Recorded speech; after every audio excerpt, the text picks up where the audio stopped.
Blake with BLVDHOME, and today we're going to talk about pods and if you should be using pods in your washing machine. You know, there's a lot of questions out there. Should I be using my pod? Should I not be using the pod? Why can't I put it in my dispenser? Why doesn't it break down right? We're going to cover all that, and we're going to talk about this machine in particular. This is the Electrolux machine, and why, if you're going to do the pods, why you should be using it with this machine versus other machines, and why you probably shouldn't be using it in other machines and maybe want to use a different type of soap. I know they're convenient and they're great, but maybe you shouldn't be using them. So let's talk about it here. So the problem with pods in typical machines is you don't have warm enough water to break them down, or enough water to break them down, especially in front load machines, because you can't really put them in the dispensers. You put them in the dispensers and there's not really warm enough water to break it down properly. So as you all know, you put it in your dispenser there, with your pod, you set it for your settings, and then you press go, and you come back and you slide it open later and half of it's still in there or part of it's still in there, and you're like, oh, did it really clean my clothes? And the answer is no, it didn't, because you really need warmer temperatures to break down that pod. So even though you're selecting a normal wash on this and you're selecting warmer water, the normal setting on most of these wash machines is the eco setting. So with having the eco setting, it's going to save us from ourselves and save us money in our pocketbook. So even though you're selecting warm temperature, it's really putting a cooler temperature in there. It's gonna do it automatically. But if you don't believe me, stick your hand in there after it's filled and you'll find out that what I'm telling you is true, because that's exactly what it does. So with those pods, the only other option we have besides putting in the dispenser is to put it in the machine directly with your clothes. If you have a big load of clothes and that pod gets wrapped up in it and it doesn't really get into the water much, or the water's not warm enough, well, when you get done, you pull your clothes out and you go to throw them in the dryer and you have this big goopy mess in there, or you have these big,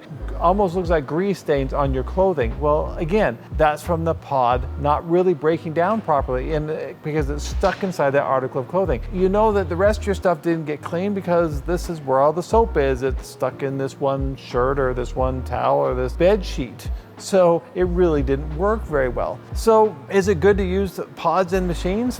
Not unless it's a top loader.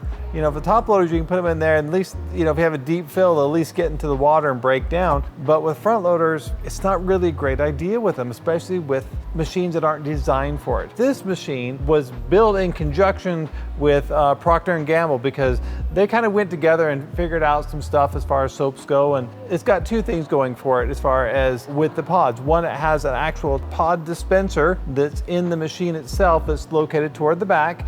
Now that pod dispenser, you put it in there, then you push the button on this, it says pods. Now when you push that button, what the machine does is it directs water directly into that container, and the water is going to be warmer than what it would be for the cycle. Even though you selected cold, it's actually going to put warmer water in there to begin with to break that pod down properly and make sure that everything's broke down and it goes into the machine and it pre-mixes properly, so you get the best washability from your washing machine with the soap that's in it. But this also has another trick up its sleeve that most manufacturers don't have. This has actually 3 separate pumps on it. Now it has a drain pump on it, that's for draining the water out, and it has a recirculating pump, and that's for recirculating your water back up on top of your clothes. But this also has a third pump on it, and they call it a condensate pump. So what that pump does is the soap, when it goes into the water, typically it will become heavy and kind of drop down between the two baskets, your inner and outer tubs, and drop down below there and sit below the clothes, and where it loses some of its effectiveness. Well, this has another pump that, instead of bringing the water back up and spraying it back on your clothes, it brings the water from way down in the bottom where it's down by the pump. It brings that soap and water back up to the surface of the water, so it looks like a flowing river if you have it running and you're watching it. And so it brings that soap back to the surface, so you get a much better washability, because they've worked with Procter & Gamble on this unit to make sure that their pods work properly in the machine.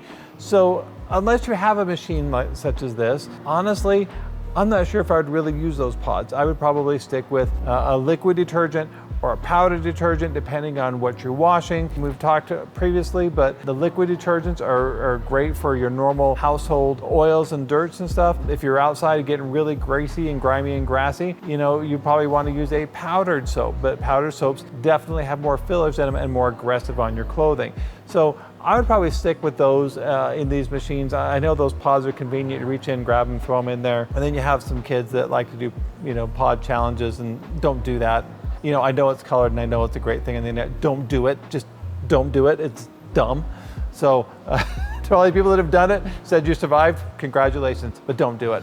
Anyhow, my advice for pods: use them for top load machines, use them for front load machines like this that are designed for them, because that's what they're made for. Don't use it on the other front load machines because it just causes a mess. So anyhow, I hope this video was informative about pods, and I hope it answers some questions you possibly could have had about pods. Please like and subscribe below, and if you have any comments, please put them below. I'll be happy to answer them for you. Well, thanks for watching, but wait, don't leave yet, because we have lots of other videos. You should check them out on our channel, because there's lots of great information that you will definitely find useful. You know, if you have any questions about something, check them out. Please like and subscribe, and we'll see you again real soon.